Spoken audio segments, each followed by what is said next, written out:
Pada tahun 2022, terjadi lagi untuk kedua kalinya penjebolan Benteng Kartasura. Tragedi ini mengulang sejarah pembobolan yang pernah terjadi di masa lampau. Benteng ini menjadi penting karena merupakan bagian dari peninggalan Mataram Islam. Seperti telah kita ketahui bersama bahwa Keraton Kartosuro itu berdiri tanggal 11 September tahun 1680. Pada waktu itu Sinuhun Amangkurat yang kedua membangun kerajaan atau Keraton Kartosuro ini untuk menggantikan keraton yang lama, yaitu adalah Keraton Pleret. Selanjutnya, keraton ini nanti digunakan atau menjadi kerajaan atau pusat pemerintahan itu kurang lebih 65 tahun. Terdiri dari 5 raja. Yang pertama adalah Sinuhun Amangkurat yang kedua, dilanjutkan Sinuhun Amangkurat yang ketiga, kemudian Sinuhun Pakubuwono yang pertama, kemudian Sinuhun Amangkurat yang keempat, dan dilanjutkan Pakubuwono yang kedua. Pada saat pemerintahan Pakubuwono yang kedua nanti akan terjadi namanya pemberontakan Raden Mas Garing. Itu tahun 1742 yang menandai Keraton Kartosuro itu pecah bedah, kalah oleh pemberontakan Raden Mas Garing yang nanti bisa masuk ke dalam keraton. Selanjutnya Sinuhun pada waktu itu adalah Pakubuwono yang kedua itu sampai ke Pelajar itu mengungsi atau melarikan diri ya istilahnya ke Ponorogo. Kemudian di sini ada Raden Mas Garing menubatkan dirinya itu adalah sebagai raja, sebenarnya adalah Sinuhun Amangkurat yang kedua. Tragedi pembobolan Benteng Kartasura dulu juga pernah terjadi tahun 1742, sehingga ini disebut sebagai penjebolan pertama yang pernah terjadi. Penjebolan terjadi karena pemberontakan besar etnis Tionghoa. Konflik ini dikenal sebagai geger pecinan yang bermula dari ketegangan antara masyarakat Tionghoa dan VOC di Batavia yang menyebar ke wilayah Kartasura. Perlu diketahui kenapa kok namanya pecinan. Karena adalah kebanyakan yang berontak itu adalah orang-orang Cina. Dalam membantu Raden Mas Garendi. Dan perlu diketahui bahwa Raden Mas Garendi itu bertempat tinggal atau dia berasal dari Semarang. Dari tempat yang namanya Sunan Kuning, Semarang. Beliau berambisi untuk menjadi raja di Kartosuro dan memanfaatkan atau bekerja sama dengan orang-orang Cina. Orang-orang Cina ini adalah orang-orang yang berasal dari Batam, dari Jakarta. Yang di sana itu sangat populasinya sangat banyak. Oleh Belanda ini, orang Cina ini kebanyakan adalah disingkirkan dengan cara-cara halus. Selanjutnya memberontak orang Cina tersebut kepada Belanda. Akhirnya kalah orang-orang Cina ini. Selanjutnya melarikan diri. Akhirnya sampailah dia di Semarang. Di Semarang, di Sunan Kuning, ada seorang yang bernama Raden Mas Garing. Dengan tujuan masing-masing, maka mereka berkolaborasi. Raden Mas Garing dengan orang-orang Cina masuk ke dalam keraton dengan cara membobol. Membobol itu babah, kalau dalam bahasa Indonesia itu babah, growong. Jadi jebol. Tapi jebolnya itu tidak kok hancur sampai atas, hanya kayak lubang. Lubang seukuran orang masuk. Pada tahun 2022, terjadi peristiwa pembobolan benteng, salah satu sisa tembok Keraton Kartasura di Kampung Krapyak Kulon, Kelurahan Kartasura, Kecamatan Kartasura, Sukoharjo, Jawa Tengah. Tindakan ini dilakukan oleh individu yang mengklaim sebagai pemilik lahan.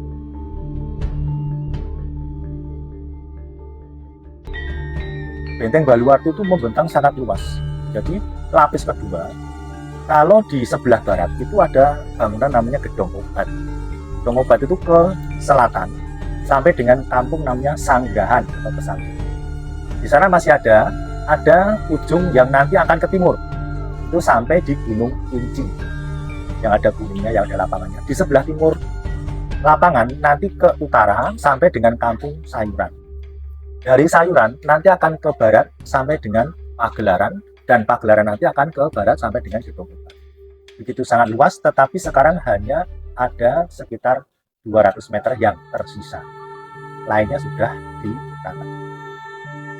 Kemudian karena di lingkungan ini adalah dapat dikatakan sudah banyak penghuninya. Yang pertama itu adalah di dalam ini adalah keluarga Jukun. Yang di luar ini adalah dulunya merupakan saudara-saudara daripada Jukun. Lama-lama nanti akan berkembang, kemudian banyak yang dijual belikan. Karena yang di luar khususnya, kalau yang di dalam tidak mungkin, yang di luar itu adalah sudah ada sertifikat tanahnya. Ada salah satu tanah yang ada di dalam atau mepet dengan benteng Baliwarti yang tersisa 200 meter di sebelah barat. Karena itu sudah diwariskan kepada anak cucu. Karena anak cucunya itu sudah tidak tinggal di sini, tinggalnya di luar Jawa sana, maka dijual. Kenapa kok bisa dijual? Ada sertifikat. Dan ternyata dijual laku. Setelah laku oleh pembeli, itu dibersihkan. Sebenarnya ya sudah izinnya itu hanya membersihkan rumput ilalang. Tapi kenyataan di lapangan justru membawa labrak. Sudah diserobot ya ketika lama ditinggalkan oleh keraton misalnya, itu kan nanti tidak terpakai ya, atau mungkin nganggur dan sebagainya, akhirnya tidak terfungsi. Ini akhirnya gampangnya sekarang ini ketika sudah menjadi pemukiman masyarakat, akhirnya ya itu diklaim oleh sendiri. Ya sertifikat itu kan masih belum jelas juga ya. Pengakuan itu juga bisa karena dia merasa lama menikmati, dan tetapi kan boleh juga ditata dari sisi agraria penataan. Itu saya kira masalah-masalah agraria itu sudah menjadi bahan persoalan-persoalan yang paling sudah cukup lama. Apalagi di Surakarta juga masalah-masalahnya cukup, masalah agraria itu ternyata masih menyelesaikan persoalan-persoalan yang sampai sekarang itu masih persisten.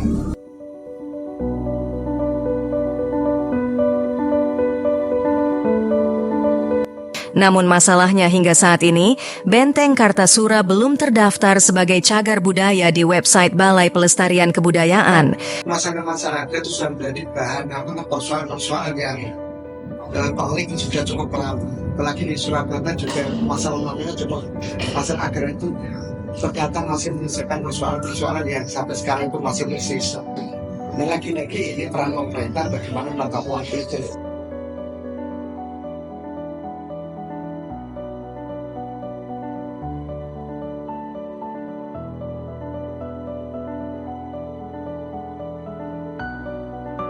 Lantas apa upaya agar perusakan cagar budaya ini tidak terjadi lagi? Apakah Undang-Undang Cagar Budaya cukup untuk melindungi keberadaan situs-situs sejarah di sekitar Benteng Kartasura? Peninggalan itu menentukan secara ekonomi menurut saya ya. Jadi misalnya dikelola secara wisata, nanti dikembangkan yang khas-khas dan sebagainya, itu nanti yang secara tidak langsung itu bisa membangkitkan ekonomi masyarakat berjaya di situ. Ini persoalan-persoalan yang sangat beragam yang perlu duduk bersama untuk masyarakat. Entah itu nanti ya sejarawan atau mungkin akademisi, nanti pihak pemerintah, terus masyarakat sekitar itu bagaimana dia merasa memiliki itu. Maka seandainya dia mungkin merasa memiliki itu dan benteng itu secara langsung menguntungkan secara ekonomi, ya, mereka tuh ikut pemeliharaan loh. Nah oleh karena saya itu berpikir bagaimana pendampingan sejarah seperti itu tidak hanya dilestarikan tapi berdampak ekonomi pada masyarakat sekitar. Saya kira itu. Oleh karena itu kajian-kajian ilmiah, terus pengembangan pariwisata dan penyadaran itu saya kira perlu dilakukan agar masyarakat meskipun mungkin barangkali pemerintahan anggarannya kecil, tapi kalau masyarakat itu sudah merasa memiliki dan merasa diuntungkan dari adanya ini, saya kira mereka bisa ikut memilih hal lagi secara langsung. Saya kira seperti itu ya.